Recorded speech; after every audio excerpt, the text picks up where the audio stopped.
Welcome to T-SAT. Disaster management విపత్తుల నిర్వహణలో భాగంగా తుఫాన్లు, కారణాలు, వాటి ప్రభావాల గురించి ఈ టాపిక్లో చర్చించడం జరుగుతుంది. ప్రధానంగా తుఫాన్లు అనేటివి ఏ విధంగా రావడం జరుగుతుంది, వాటి వల్ల నష్టాలు ఏ విధంగా ఉంటాయి, తుఫాన్లు వచ్చిన తర్వాత ఎటువంటి చర్యలు తీసుకోవాలి, ప్రజలకు నష్ట నివారణ ఏ విధంగా తగ్గించాలనే విషయం ఇక్కడ చర్చించడం జరుగుతుంది. తుఫాన్లు, కారణాలు, ప్రభావాలు, సైక్లోన్స్, కాసెస్ అండ్ ఎఫెక్ట్స్. సాధారణంగా వర్షపాతం అనేది 3 రకాలుగా సంభవిస్తూ ఉంటుంది. ఒకటి పర్వతీయ వర్షపాతం, సాధారణంగా నైరుతి ఋతుపవన కాలంలో సంభవిస్తూ ఉంటుంది. రెండోది సంవహన వర్షపాతం, ఇది వేసవి కాలంలో సంభవిస్తుంటుంది. మూడోది సైక్లోన్స్, తుఫాన్లు, ఇవి ఈశాన్య ఋతుపవన కాలంలో భారత్తో పాటు ప్రపంచవ్యాప్తంగా సంభవించడం జరుగుతూ ఉంటుంది. తుఫాన్ల వలన విపరీతమైన నష్టం కలుగుతూ ఉంటుంది. ఒకటి ఈ తుఫాన్లు ఏ విధంగా ఏర్పడతాయి అనేది ఒకసారి చూసినట్లయితే, చక్రవాకం ఇది సమశీతోష్ణ మరియు ఉష్ణ అక్షాంశాల యొక్క వేడి ప్రవాహాలతో సంభవించే అల్ప వాతావరణ పీడనం. అంటే ఎక్కడైనా అధిక ఉష్ణోగ్రత వలన గాలి వేడెక్కి వ్యాకోచించి నిరంతరం ట్రోపో ఆవరణంలోకి ప్రయాణిస్తూ ఉంటే ఆ ప్రాంతాన్ని అల్పపీడనం అని పిలవడం జరుగుతుంది. ఈ అల్పపీడనం ఏర్పడినప్పుడు దీని చుట్టూ ఉన్న అధిక పీడన ప్రాంతానికి చెందిన గాలులు అల్పపీడన ప్రాంతం చుట్టూ తిరిగి తుఫానులు అంటే ఏర్పడడానికి ప్రధాన కారణం కావడం జరుగుతూ ఉంటుంది. ఈ అల్పపీడనం ఇది వర్షాన్ని కుమ్మరిస్తూ మహాసముద్రాలలో పెద్ద ఎత్తున తరంగాలను సృష్టిస్తూ ఉంటుంది. ఉత్తరార్ధగోళంలో అపసవ్య దిశలో, దక్షిణార్ధగోళంలో సవ్య దిశలో వీచే శక్తివంతమైన గాలులు ఇవి తుఫాన్లకు ప్రధాన కారణం కావడం జరుగుతూ ఉంటుంది.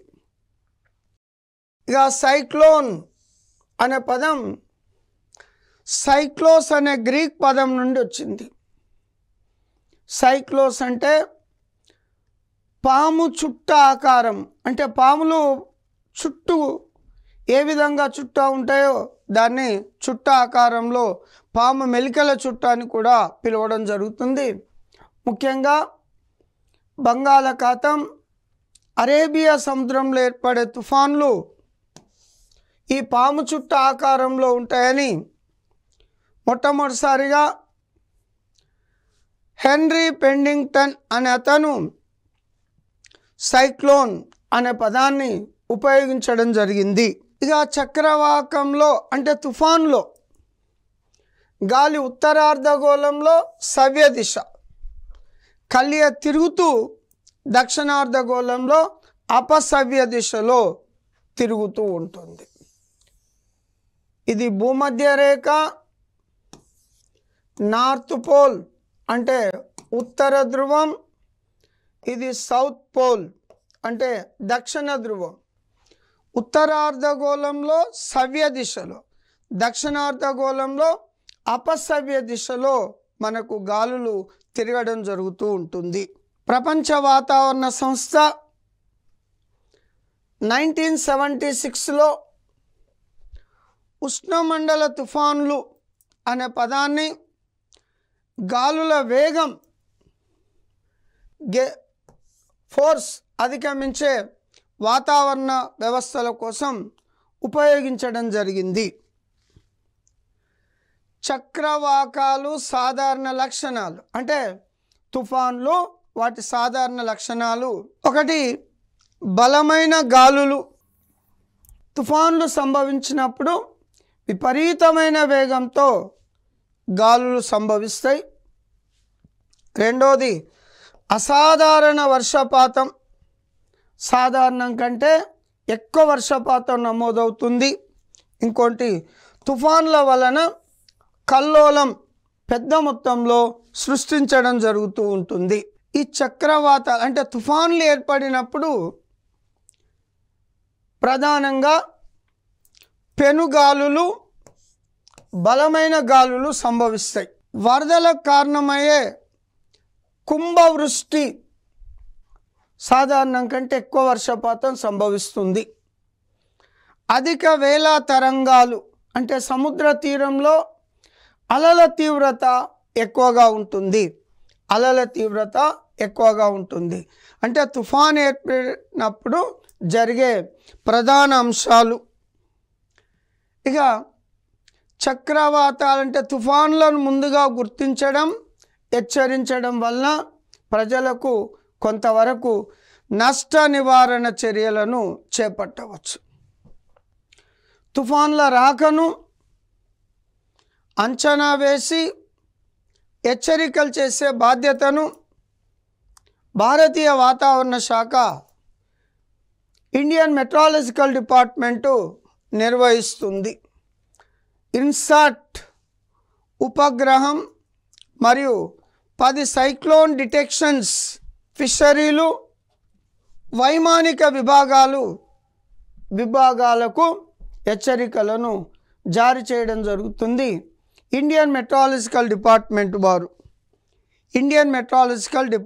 వారు తుఫాన్లు సంభవించినప్పుడు అప్రమత్తత కొరకు 48 గంటలకు తుఫాను హెచ్చరికను చేయడం జరుగుతుంది. అంటే తుఫాన్లు వచ్చే అవకాశం ఉంది, ముందస్తు చర్యలు తీసుకోండి అనే హెచ్చరికను 48 గంటల ముందు హెచ్చరికను చేయడం జరుగుతుంది. అదేవిధంగా 24 గంటలకు సైక్లోన్ హెచ్చరికను ఇన్సాట్ ఉపగ్రహం ద్వారా స్థానిక భాషల్లో ప్రచార నిమిత్తం విపత్తు హెచ్చరిక వ్యవస్థ అనేది ఉంటుంది. స్థానిక భాషల్లో అంటే ముఖ్యంగా భారతదేశ తీర ప్రాంతంలో 9 రాష్ట్రాలు, 4 కేంద్రపాలిత ప్రాంతాలు ఉన్నాయి. గ్రామీణ ప్రాంత ప్రజలకు స్థానిక భాషల్లో హెచ్చరికలు చేయడం వల్ల త్వరగా అర్థం కావడం జరుగుతూ ఉంటుంది. రాష్ట్ర ప్రభుత్వ అధికారులు తుఫాన్ హెచ్చరికలను 4 దశల్లో చేయడం జరుగుతుంది. అంటే ఫ్రీ సైక్లోన్ వాచ్ 72 గంటల ముందు జారీ చేస్తారు. తుఫాన్ ఏర్పడే అవకాశం ఉందని 72 గంటల ముందు జారీ చేయడం వల్ల సపోజ్ పంట కోతకు సంబంధించి ఇంకా వేరే విధంగా వ్యవసాయ ఉత్పత్తులకు సంబంధించి చేపలు పట్టడానికి పోయే వారి గురించి తీర ప్రాంతంలో అనేక రకాల కార్యకలాపాలు జరుగుతాయి కాబట్టి వాటికి ముందస్తు హెచ్చరిక ఫ్రీ సైక్లోన్ వాచ్ 72 గంటల ముందు జారీ చేయడం జరుగుతుంది. అదేవిధంగా సైక్లోన్ అలర్ట్, తుఫాన్ వస్తుంది అలర్ట్గా ఉండండి అనేది 48 గంటల ముందు జారీ చేయడం జరుగుతుంది. 48 గంటల ముందు జారీ చేయడం జరుగుతుంది. తుఫాను హెచ్చరికను 24 గంటల ముందు జారీ చేస్తారు. ఇక తుఫాన్ ఏర్పడింది, తుఫాన్ తీర ప్రాంతం వైపు దూసుకురావడం జరుగుతుంది. అంటే తుఫాను తీరం దాటింది అనే విషయాన్ని కనీసం 12 గంటల ముందు మనకు జారీ చేయడం జరుగుతూ ఉంటుంది. భారత వాతావరణ శాఖ తుఫాన్లకు సంబంధించిన మ్యాప్లను, తుఫాను ప్రయాణించే మార్గాన్ని అంచనా వేయడానికి ఇన్సాట్ ఉపగ్రహం ద్వారా కనిపెట్టడం జరుగుతుంది.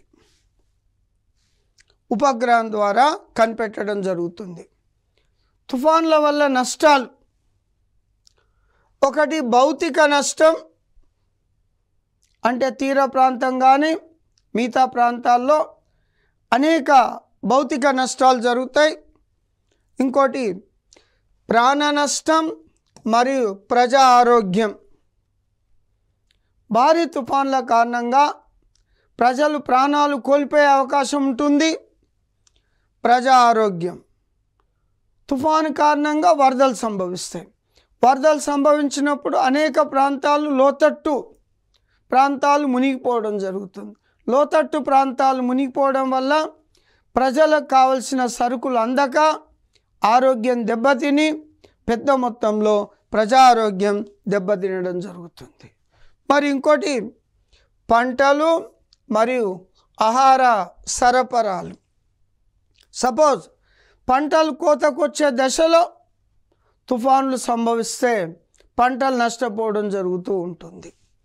అదేవిధంగా ఆహారం సరఫరా అనేది ఇబ్బందులు ఏర్పడడం జరుగుతూ ఉంటుంది. ముఖ్యంగా కమ్యూనికేషన్ వ్యవస్థలు దెబ్బతినడం జరుగుతుంది. కమ్యూనికేషన్ వ్యవస్థలు, రవాణా వ్యవస్థలు, రైల్వేలకు సంబంధించిన వ్యవస్థలు, విద్యుత్ వ్యవస్థ పూర్తిగా దెబ్బతినడం జరుగుతుంది. తుఫాన్ల వలన అనేక నష్టాలు ఉండడం జరుగుతుంది. భారతదేశంలో తుఫాన్లకు సంబంధించి ప్రొఫెసర్ ఉన్నికృష్ణ 2006లో రచించిన climate change and disaster risk management ప్రకారం గడిచిన శతాబ్ద కాలంలో బంగాళాఖాతంలో 1000కి పైగా చక్రవాకాలు లేదా తుఫాన్లు సంభవించడం జరిగింది. ఇందులో 1000లో 500లకు పైగా వాయుగుండాలు, 400లకు పైగా తుఫాన్లు లేదా తీవ్ర తుఫాన్లు వీటిలో ఉన్నవి. 205 తీవ్ర తుఫాన్లు సంబంధించిన సమాచారాన్ని పూర్తిగా ఇతను సేకరించడం జరుగుతుంది. వాటికి సంబంధించిన సమాచారాన్ని సిద్ధం చేయడం జరిగింది.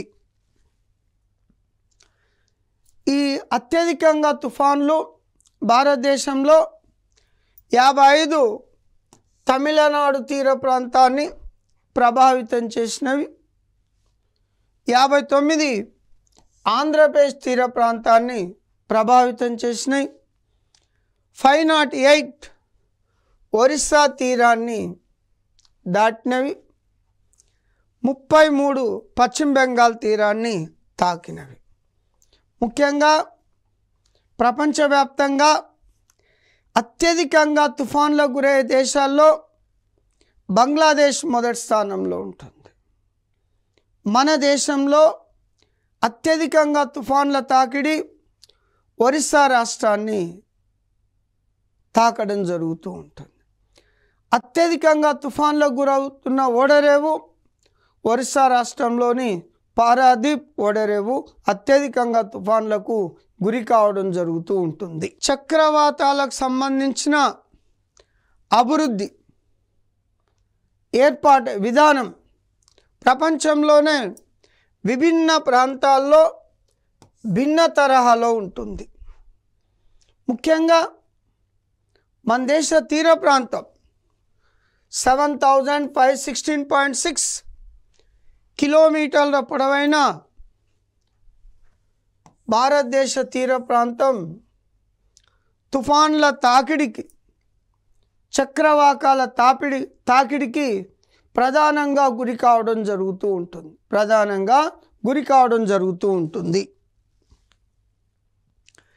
ప్రపంచవ్యాప్తంగా సంభవించే మొత్తం తుఫాన్లలో 10% భారతదేశంలోనే సంభవిస్తున్నవి.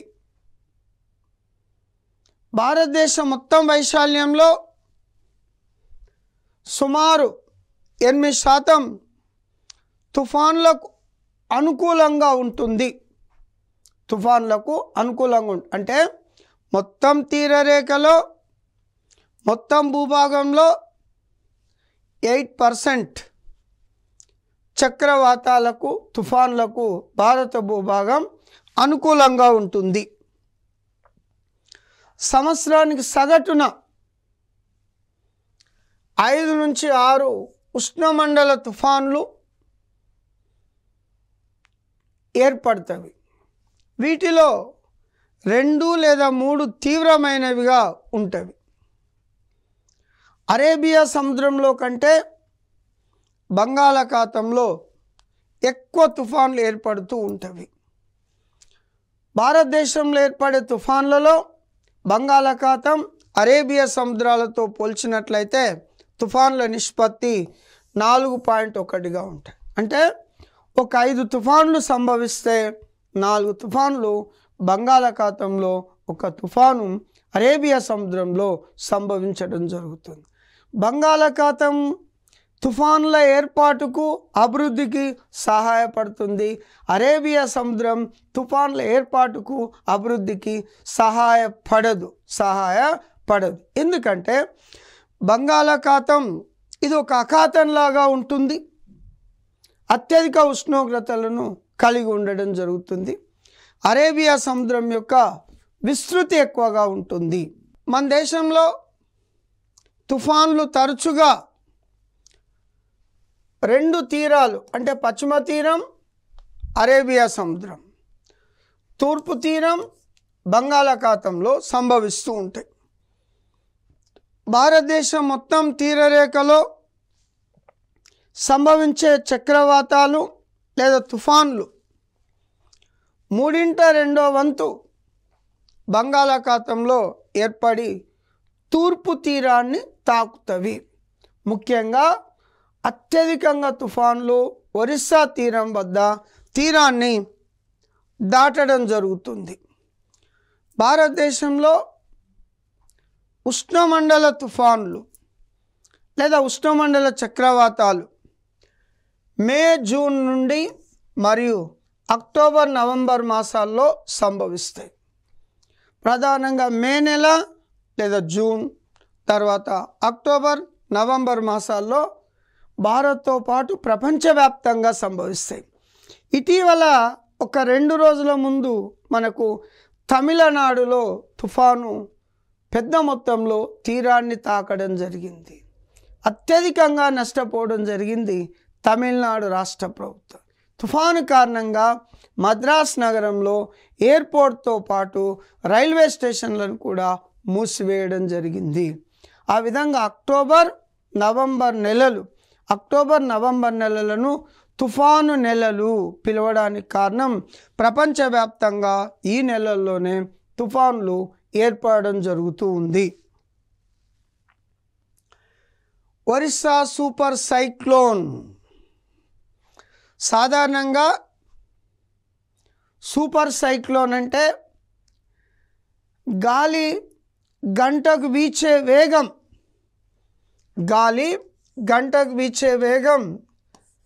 220 కిలోమీటర్ల కంటే ఎక్కువ.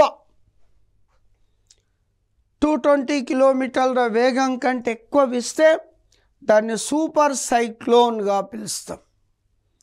ఒరిస్సా సూపర్ సైక్లోన్ ఇది 1999 అక్టోబర్ 29న గంటకు 250 కిలోమీటర్ల వేగంతో తుఫాను ఒరిస్సా తీరాన్ని తాకడం జరిగింది. దేశంలో సంభవించిన తుఫానులలో అత్యంత తీవ్రమైన తుఫానుగా భావించడం జరుగుతుంది. కనీసం అనధికార లెక్కల ప్రకారం ఒక 10,000 మంది ప్రాణాలు కోల్పోవడం జరిగింది ఈ సూపర్ సైక్లోన్ కారణంగా. ఈ సూపర్ సైక్లోన్ ఒరిస్సాలో 12 జిల్లాలలో 15 మిలియన్స్ మంది పైన ప్రభావాన్ని చూపింది. దాదాపు 3.5 మిలియన్స్ పిల్లలు, లక్షలాది మంది ఎటువంటి ఆశ్రమం లేకుండా అపార ఆస్తి నష్టాన్ని, పర్యావరణ నష్టానికి ఈ తుఫాను భారీ నష్టం కలిగించడం జరిగింది. ఒరిస్సా సూపర్ సైక్లోన్ తీర ప్రాంతానికి వచ్చే నాటికి ఈ విధమైన ప్రచండ వేగంతో ప్రయాణించడం జరిగింది. భారతదేశంలో తుఫాను వైపరీత్యం ఉన్న జిల్లాలు తీసుకుంటే ఇది మనకు శ్రీలంక, ఇండియన్ ఓషియన్, హిందూ మహాసముద్రం, ఇది అరేబియా సముద్రం, ఇది బంగాళాఖాతం, ఈ వైపు పశ్చిమ తీరం, ఈ వైపు తూర్పు తీరం. మనకు 9 రాష్ట్రాలకు 4 కేంద్రపాలిత ప్రాంతాలకు తీరరేఖ కలదు. ఇవి మొత్తం ఉష్ణమండల తుఫాన్ల ప్రభావాన్ని కలిగి ఉండడం జరిగింది. తీర ప్రాంతంలో వివిధ రాష్ట్రాలు, తీర ప్రాంతంతో పాటు మిగతా ప్రాంతాల్లో కూడా తుఫాను ప్రభావాన్ని కలిగి ఉండవన్నదానికి ఈ మ్యాప్ మనకు తెలియజేయడం జరుగుతుంది. తూర్పు తీరంలో ప్రధానంగా తమిళనాడు, ఆంధ్రప్రదేశ్, ఒడిస్సా, పశ్చిమ బెంగాల్ మరియు కేంద్రపాలిత ప్రాంతమైన పాండిచ్చేరి లేదా పుదుచ్చేరి, పశ్చిమ తీరంలో గుజరాత్ రాష్ట్రం తుఫాన్ల తాకిడిని, వైపరీత్యాన్ని, దుర్బలత్వాన్ని అత్యధికంగా కలిగి ఉండడం జరిగింది. ముఖ్యంగా 9 రాష్ట్రాలలో ఒడిస్సా రాష్ట్రం అత్యధికంగా తుఫాన్ల ప్రభావాన్ని కలిగి ఉంటుంది.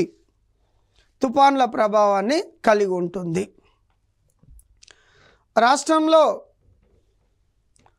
మొత్తం 13 తీర ప్రాంత రాష్ట్రాలు, కేంద్రపాలిత ప్రాంతాల్లో తీసుకుంటే 84 తీర ప్రాంత జిల్లాలలో ఈ తుఫాన్ల ముప్పును కలిగి ఉండడం జరిగింది. 9 రాష్ట్రాలు మరియు కేంద్రపాలిత ప్రాంతాలు తీసుకుంటే 71% భూభాగం తుఫాన్ల భరిత ప్రాంతంగా ఉంది.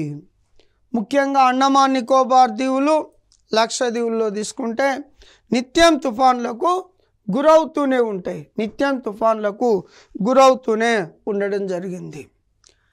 భారతదేశంలో తుఫాన్లకు సంబంధించి వాతావరణ సేవలు అందించడానికి ఇండియన్ మెట్రాలజికల్ డిపార్ట్మెంట్ నోడల్ ప్రభుత్వ ఏజెన్సీగా వ్యవహరిస్తూ ఉంటుంది. ఉష్ణమండల చక్రవాతాలకు పేర్లు పెట్టడం అంటే కొన్ని విపత్తులు ముందస్తు ఏర్పడడానికి సమాచారం ఉంటుంది, కొన్ని విపత్తులు అనుకోకుండా సంభవించడం జరుగుతుంది. ముఖ్యంగా భూకంపాలు ఎటువంటి ముందస్తు సమాచారం లేకుండా సంభవిస్తాయి. తుఫాన్లు ఏర్పడడానికి 2 నుంచి 3 రోజులు లేదా 2 నుంచి 4 రోజుల సమయం పడుతుంది. తీర ప్రాంత ప్రజలను రక్షించడానికి, అప్రమత్తం చేయడానికి ఆ తుఫాన్లకు పేర్లు పెట్టడం అనేది జరుగుతుంది. ఒక తుఫాన్లకు పేరు పెట్టి ప్రజల్లో విస్తృతంగా ప్రచారం చేయడం వల్ల వారు ముందస్తు చర్యలు తీసుకోవడంతో నష్ట నివారణ చర్యలను తీసుకోవచ్చు.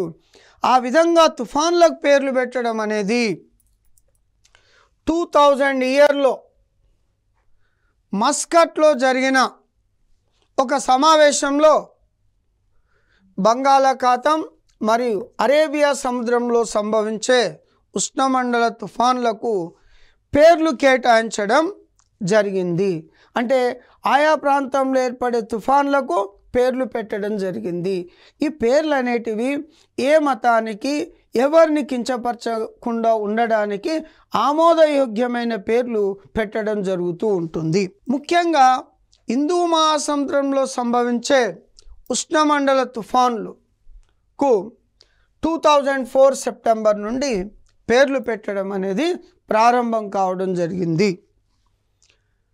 ఈ జాబితాలో అప్పటికున్న 8 సభ్య దేశాలతో పాటు భారత్, బంగ్లాదేశ్, మాల్దీవులు, మయన్మార్, ఓమన్, పాకిస్తాన్, శ్రీలంక, థాయిలాండ్ ఈ 8 దేశాలు ప్రతిపాదించిన పేర్లు ఉండేవి. తర్వాత 2018 సెప్టెంబర్లో జరిగిన మరో సమావేశంలో మరో 5 సభ్య దేశాలు రావడంతో 13 దేశాలు ప్రతిపాదించిన పేర్లను ప్రతిపాదించడం జరుగుతూ ఉంటుంది. పేర్లను ప్రకటించడం వల్ల, పేర్లను ప్రతిపాదించడం వల్ల ఆయా దేశాల్లో అనేక రకాల మత ప్రజలు ఉండడం జరుగుతుంది. ఒక దేశంలో ఉన్న పేరు మరో దేశానికి నచ్చకపోవచ్చు, నష్టాన్ని కలిగించవచ్చు. అందరికీ ఆమోదయోగ్యమైన పేర్లు పెట్టి ఆయా దేశాలకు సంబంధించిన వాతావరణ శాఖకు సంబంధించిన పేర్లు ప్రతిపాదించడం జరుగుతూ ఉంటుంది. సో భారతదేశంలో ఇండియన్ మెట్రాలజికల్ డిపార్ట్మెంట్లు తుఫాన్లకు సంబంధించిన పేర్లను ప్రతిపాదించడం జరుగుతూ ఉంటుంది. ఎగ్జాంపుల్ 2024లో సంభవించిన ప్రధాన తుఫాన్లు, ఒకటి రేమల్ అనే తుఫాన్.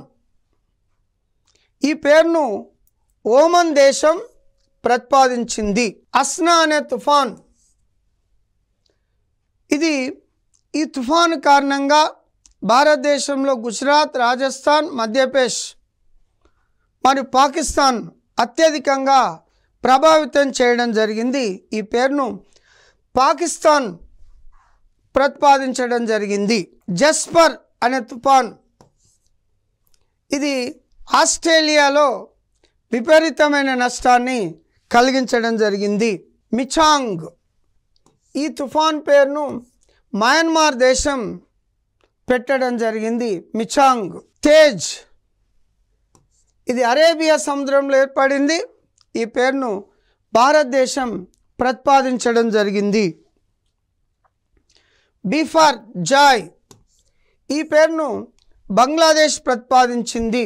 ప్రపంచవ్యాప్తంగా వివిధ ప్రాంతంలో ఏర్పడే తుఫాన్లకు స్థానిక పేర్లు ఉండడం జరుగుతుంది. ముఖ్యంగా టైఫూన్స్ అనే తుఫాన్లు పసిఫిక్ మహాసముద్రంలో ఏర్పడడం జరుగుతుంది.